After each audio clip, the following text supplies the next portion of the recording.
24 hours of Dubai. So you're preparing for Dubai. You do, how many races you did? Maybe 6 before Dubai? I know. I think we did probably 14. I think 14 races. races. Wow. Yep, we did a bit. Yep, and then the last one, like you were saying, was that night race at Donington. So that definitely prepared us for just that night racing and how everything is kind of it's a lot different at night compared to daytime racing. And as you're going through these races, are you seeing you improving yourself, or what are the things that you're learning, or maybe some scary moments that you had? Yep. No, I know.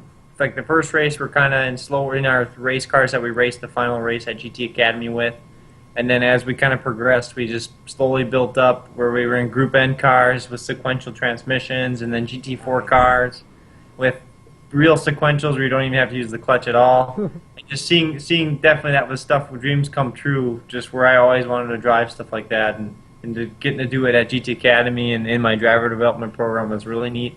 But as a driver too, I felt like I was progressing.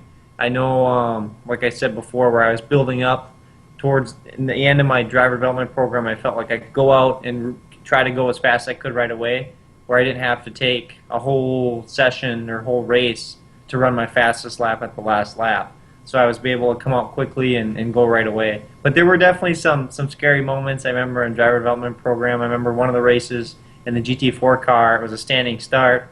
And I remember I stalled the starter, I got going, and it stalled it. Well, all of a sudden a guy comes from behind, slams in the back of me, and knocks my exhaust off, or knocks it apart. So at that point I didn't know, I was just trying to come through the pack and get a good solid finish. Well, I ended up getting black flagged for being too loud.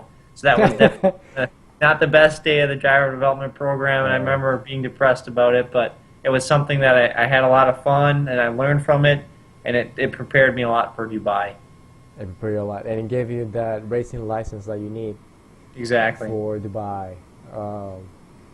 And so going to Dubai, in between these 14 races that you guys did, you were like, obviously you were training physically, Yep. you were training on the track too, and then you were doing races. So it's basically just a life of a race car driver, basically. Exactly. Yep. And then we Go ahead, you can go. basically we got done November 4th. We flew back home from UK, and then I was basically in Wisconsin until I flew out December 29th.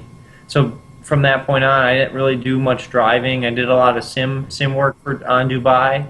I got the track and was able to run hour stints on the track, and then I just kept working out a lot, and that was basically where it was like you kind of go from getting to drive a car every day to coming home, and the thing you get to drive is a game on your with the steering wheel. But it definitely I got enough of the stuff that in that 2.5 months that it gave me the drive and determination to continue that workout through December and November, so I felt prepared for Dubai. So in 2.5 months, you raced 14 races and all, and Yep.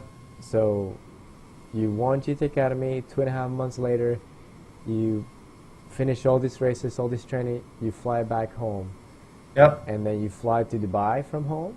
I actually flew to London, and then I stayed there for a few days. I flew out the 29th of December, and I flew to London, and I kind of basically just stayed in London just to get acclimated with the time change. And then on January 1st, I flew to Dubai, and then we did radical testing at the Dubai Autodrome, kind of to get situated with the track and learn it. And then we had a couple days off where we got to do some fun things, like go to Ferrari World and Yas Marina circuits. That was really cool. And then we did our testing, our physical testing, where they would kind of see how well we worked out in that time we were at home. And then basically Wednesday came around where we were starting to test on track, and we were all ready to go for the race.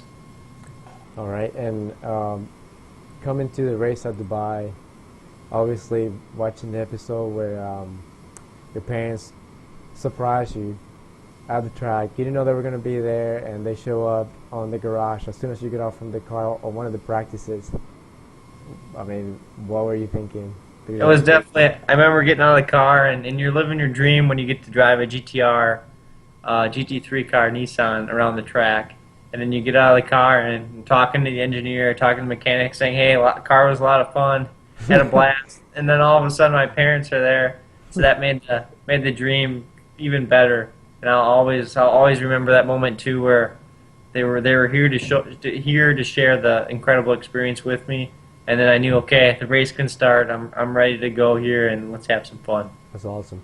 Uh, Talk to me now about the stints and how did that work? I know it's 24 hours, and I'm watching you guys even doing a little bit of high-end coordination in the garage while you're waiting, or that was no.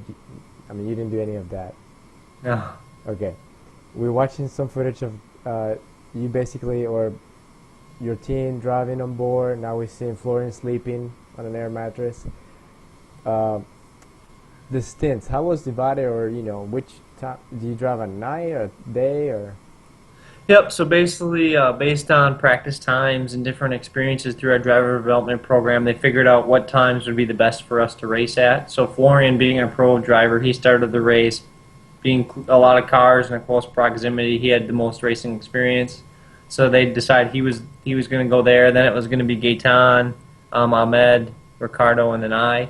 So then basically, my first stint wasn't until I think 7, 8 o'clock at night. So I was right away in the dark. Was So it all basically, dark, or was the sun Yep. going down? it was by the time I got in, it was completely dark. So that was kind of a little Wow. scary. I've never being out on with 96 cars on track. So luckily, a couple cars dropped out. So you're probably down to around 85, 86 cars by the time I got in the car. But I remember it was it was a little tense where you're like, okay, I just want to get in the car. But once you got settled in there and we were running really well, it was just about being clean, consistent, and you have so much fun. I joke with people. I only remember really 3 laps of my entire stint. Wow. Basically, my out lap, the one lap where he called me to come in, and then my final lap where I was coming on pit road just because the time went by so fast. That's intense. Were you able to get any sleep before your stint? I mean, you know that the stint was until the night time. Did you get any rest, or I mean? Between my first stint, I think I got in at 7, and then I ran till like 9. So then I got out of the car at 9, and then I had something to eat, and then I think I slept for maybe an hour, if that, and then basically there's so much going on where you want to see how the car's doing, and I got along with the team really, really well, and wanted to kind of help them as much as I could, so I didn't really sleep that much. I just slept enough just to kind of get by, and once you get in the car and you're around the car, the adrenaline kind of carries you the rest of the way, so I wasn't really tired. But then I got in the car again, I think at like maybe 4:30, 5 o'clock, so that was a lot of fun too, where I just got out of the car right as the sun was coming up, so it was kind of neat that we got through the night. 4 a.m.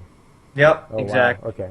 So I was in the car again then, so I got to kind of see the sun come up, and that's where I had the flat tire too. So that was another Awesome. experience whereas all of a sudden I kind of felt the car was driving funny, but I radioed in saying, hey, I think I got a vibration, and all of a sudden the tire went flat. But that was a good experience too, that prepared me for the racing that I'll do in the future, how to deal with that situation and how not to wreck the car.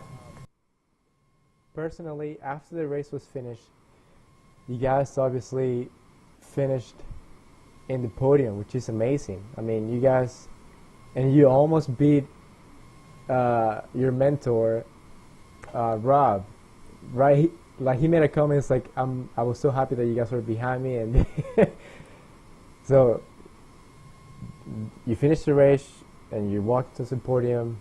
How do you feel? I mean, It was just a dream come true just to come to Dubai, especially like we were the first year with the Nissan GTR GT3 and be running in the A6 AM class. We knew going there, okay, this is a big gulp, that we were a big swallow here, where it's a lot of cars, a lot of competitors, strong competitors, and then to come there and run just a clean, steady race like we did, and then to be able to finish on the podium and finish 5th overall was just it makes all those long days in the weight room or working out on the sim all worthwhile, and it even gives you more more drive to keep pushing and keep doing this.